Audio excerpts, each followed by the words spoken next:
আজকে দেখো সূর্যের এত গরম সহ্য করা যায় না। বিজ্ঞানীরা বলে 9,30,00,000 মাইল উপরে সূর্য। দিনের বেলা ছিল, রাতের বেলা নাই, তারপরও তাপ সহ্য করতে পারি না। এসির বাতাসেও এখন আর ঠান্ডা হয় না। আর এই সূর্যটা যেদিন মাথার উপরে নেমে আসিয়া সব তাপ ছাড়বে, সেদিন মানুষের মাথার মগজগুলো ভাতের বারের মতো ফুটতে থাকবে রে বাবা।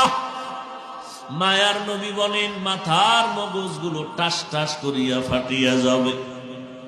অন্যদিকে জাহান্নামের আওয়াজ, জাহান্নাম বলবে আল্লাহ গুনাহগার বেনামাজি গুলো কই, আমার পেটে দাও, আমার ক্ষুধা। জাহান্নামের আওয়াজে হাসরের ময়দানটা থর থর করে কেঁপে উঠবে। নবীজি বলেন ও আয়েশা,